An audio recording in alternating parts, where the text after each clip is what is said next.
Vamos a hablar de las encuestas, Carlos. Vamos a hablar de la segunda vuelta, Keiko Fujimori, Pedro Castillo. Entre ellos dos estará el futuro presidente o presidenta de este país el 6 de junio, que nos toque votar nuevamente a todos los peruanos. Y el Instituto de Estudios Peruanos ha publicado una encuesta en el diario La República, una encuesta urbano-rural a nivel nacional, que muestra, pues, en principio, una tremenda brecha entre ambos candidatos, me parece que más grande, si no me estoy equivocando, de la que mostraba Ipsos la semana pasada, de la que mostraba Datum también esta semana. 20 puntos de diferencia. Castillo, 41.5% de las preferencias, Keiko Fujimori, 21.5%, el blanco y el nulo, 21.2%, todavía un bolsón importante, aún no ha decidido, un 13.5%, y no va a votar por ninguno de los dos, 2.2%.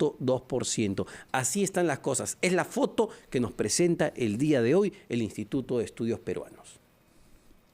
Y conforme han pasado los días, hemos podido advertir, Omar, que los candidatos, pues, a la segunda vuelta, la señora Keiko Fujimori y el señor Pedro Castillo, han ido marcando y definiendo su estrategia electoral, ¿no?, con el objetivo de persuadir a la opinión pública para obtener su apoyo. Sin embargo, según podemos ver en el resultado de las encuestas que nos muestra el diario La República del Instituto de Estudios Peruanos, parece que la estrategia del señor Pedro Castillo ha tenido mejores resultados. Así es, así es. Todavía falta mucho. Todavía falta mucho, vamos a ver qué es lo que sucede, la brecha es grande y justamente para el análisis respectivo, Carlos, ya vamos a conversar en este momento con Patricia Zárate. Ella es jefa de estudios de opinión justamente del Instituto de Estudios Peruanos, que publica esta encuesta el día de hoy en el diario La República. Señora Zárate, ¿cómo está? Buen día. Buenos días, buenos días.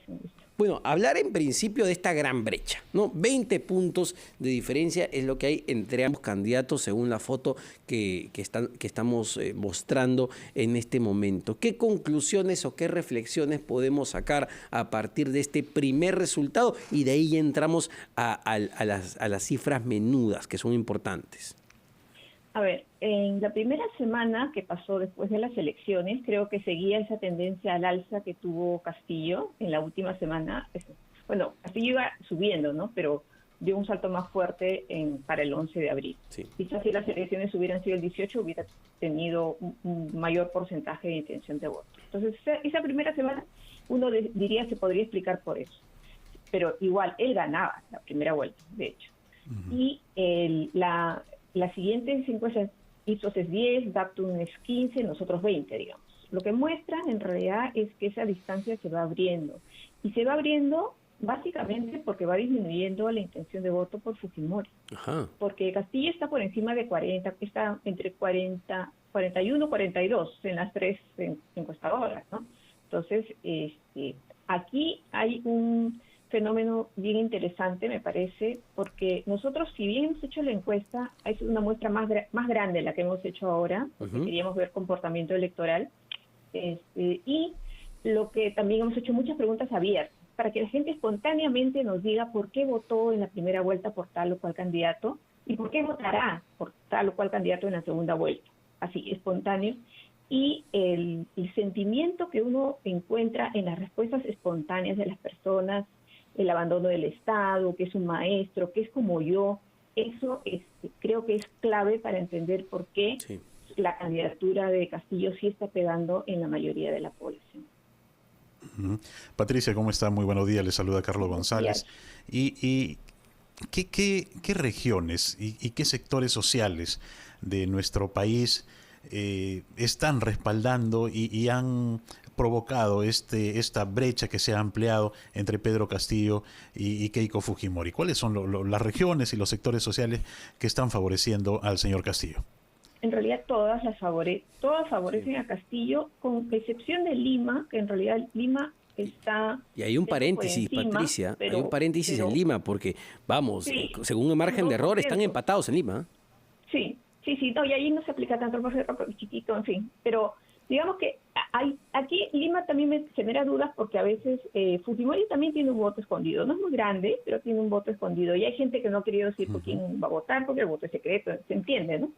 Pero en general, Castillo gana en todo. O sea, es muy fuerte la diferencia y en niveles socioeconómicos A, B, con el rural, por ejemplo, obviamente los dos son pequeños. El nivel A, B con el rural besan lo mismo, digamos, en términos porcentuales, pero es una diferencia enorme, porque en rural Castillo gana con más del 50% Sí. y Keiko gana en AB, pero no por mucho no por tanto porcentaje, ¿no? Entonces las contradicciones son muy altas, ¿no? Ahora, y en el segmento de las personas de menos recursos, la diferencia es casi tan grande como en el sector rural, ¿no? Vemos que Castillo tiene Sí. casi un 50%, 49.4%, mientras que Keiko Fujimori apenas, y esto me llama la atención, y ahí me gustaría una reflexión, Keiko tiene apenas 14.6% en el DE. ¿Y por qué me llama la atención? Porque el Fujimorismo, Fuerza Popular,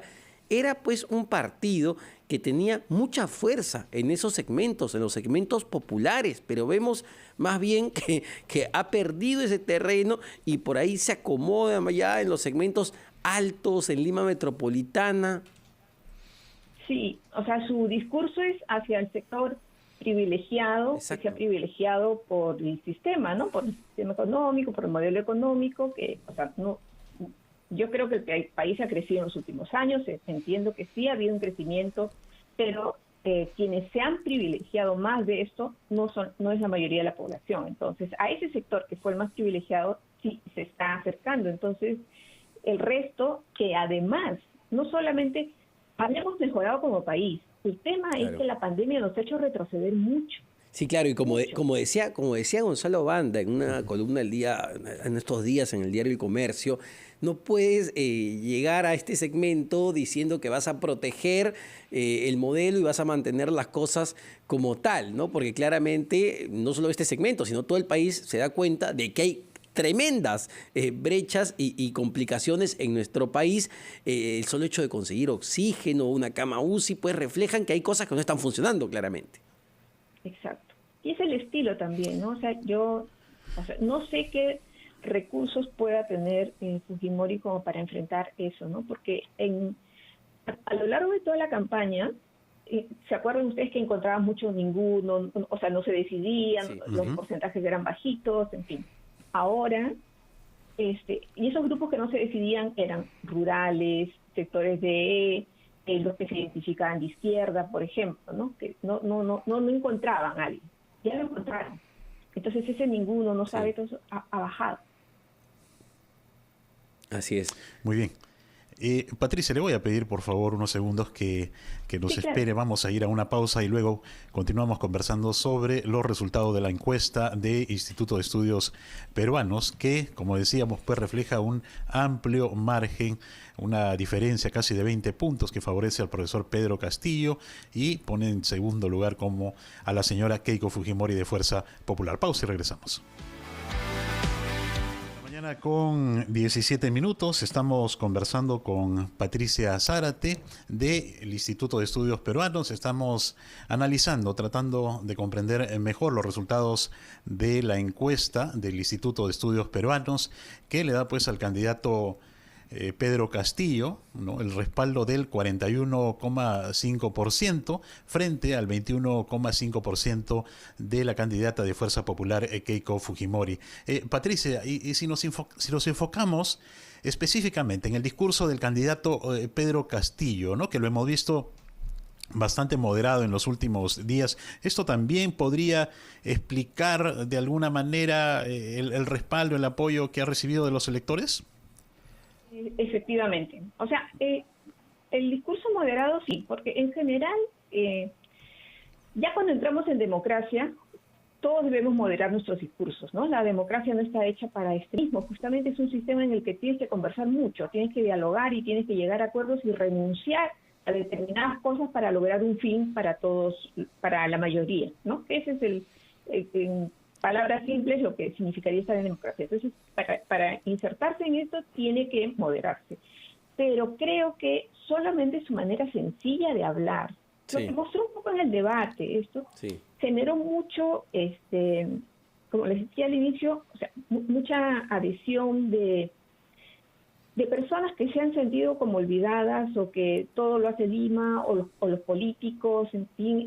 Nosotros, ya cuando sale el informe, se publica al mediodía, hemos hecho una nube de palabras de lo que sale de Castillo y una nube de palabras de lo que sale de Fujimori. Y es impresionante porque, claro, Castillo tiene muchas más menciones porque le doble el porcentaje. Y en Keiko no destaca nada. En él destacan varias, Perú, cambio político, o sea, destacan algunas palabras bien interesantes, entonces que la gente ya lo está tomando y que incluso también tiene que ver con sus propuestas, en fin, pero ese sentimiento de sentirse identificado con alguien que puede llegar a la presidencia, creo que ha explicado también en buena medida. Y ese es un punto clave, ¿no? La palabra es identificación. Y en una pregunta que ustedes hacen, me pareció importantísimo este cuadro que presentan, donde dice, ¿cuál es la principal razón por la que votó por ese candidato? No tanto por Pedro Castillo como Keiko Fujimori. La principal razón en el caso de Pedro Castillo es clarísima. Es como yo. Eso dice la gente. Es como yo, ¿no? Un tema de identificación. Pero cuando vamos al caso de Keiko Fujimori, la principal razón es su padre, porque es hija de Alberto Fujimori, 40%, ¿no? Eso ya nos lleva a varias reflexiones. Sí. Sí, y que ella centró su campaña en eso al inicio, sí, ¿no? Así centró en recordar los 90 y se ha acercado porque es un núcleo duro. Su núcleo duro no la va a abandonar. Pero claramente no es suficiente en una segunda vuelta donde tienes un antifujimorismo todavía muy alto. Sí, porque si ustedes van a la parte en que dice por qué vota por Castillo, no es tanto tampoco por la razón, pero sí hay un 11% que votaría por Castillo porque es por su antifujimorismo, ¿no? Sí, claro. Patricia, hay un 21,2% que va a votar en blanco. ¿Qué tipo de discurso, qué tipo de propuestas espera esta cantidad de electores para poder tomar de una vez por todas su decisión y afianzarse o por Castillo o por Fujimori?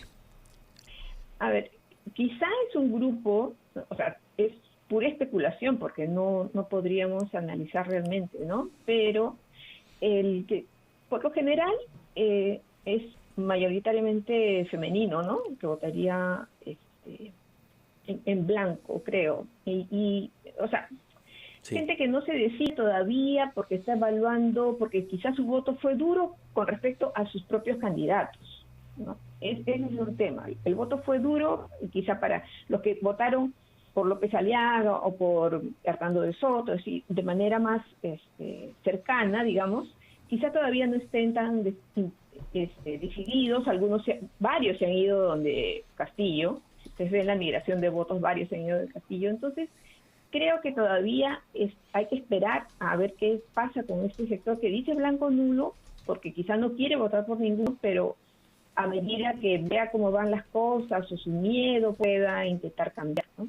Ahora, a ver, en estas 2 semanas que han pasado desde la primera vuelta, uno diría al ver esto, ¿cuánto ha influido el tratar de vincular por parte de algunos medios de comunicación a Pedro Castillo con posiciones radicales como la del Movadef, incluso de Sendero Luminoso, la famosa campaña del terruqueo, ¿no? que en verdad la hemos visto en campañas anteriores? Uno diría, bueno, claramente esto no funciona, no sirve. Incluso del otro lado, hablar de comunismo, hablar de Corea del Norte, la gente pues no identifica o no procesa esos conceptos, me imagino. La gente está más preocupada del día a día.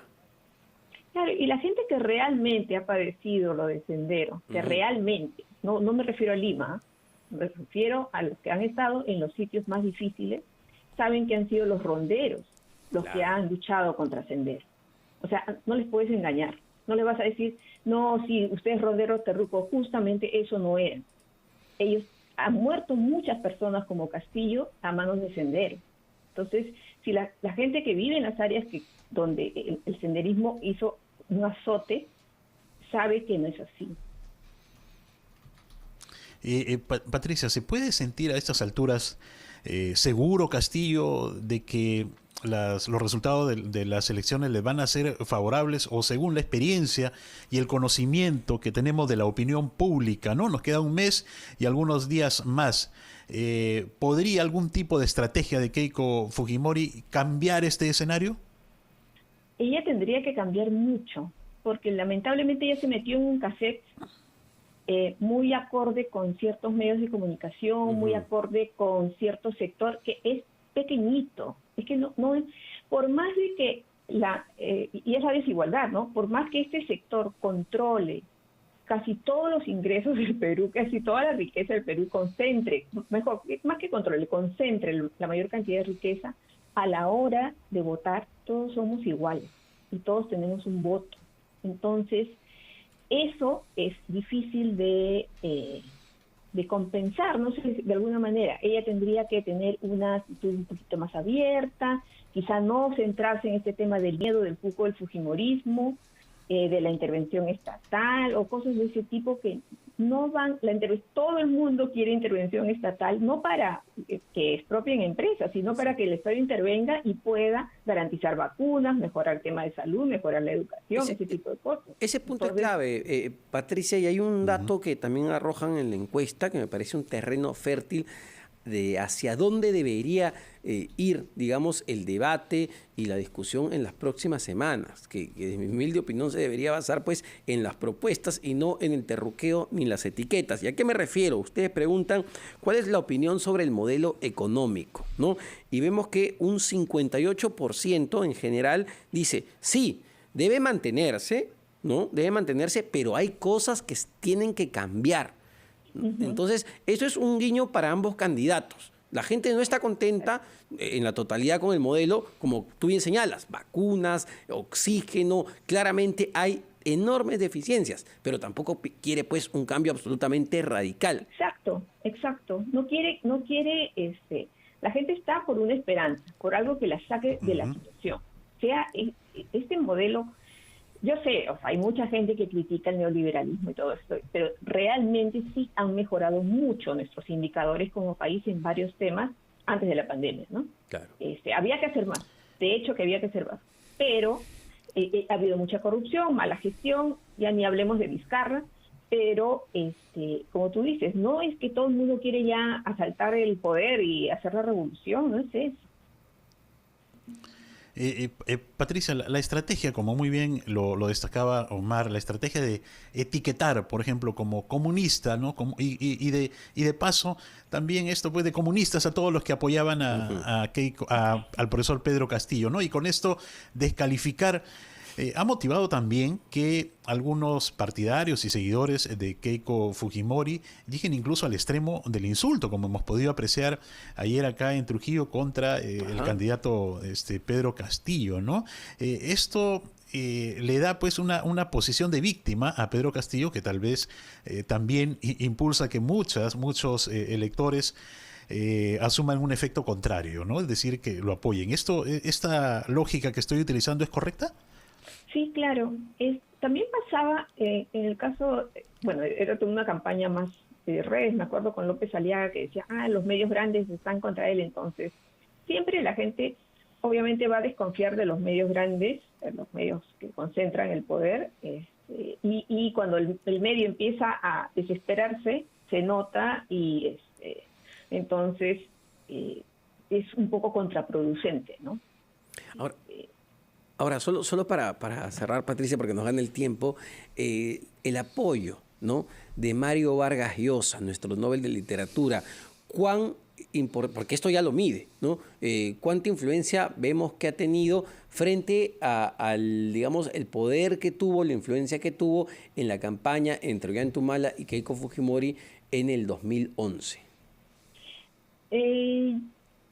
Quizá tuvo poder lo de Vargas Llosa, lo de Humala y Fujimori, pero para cierto sector, pero él nunca le habla a la mayoría quería votar por Humala.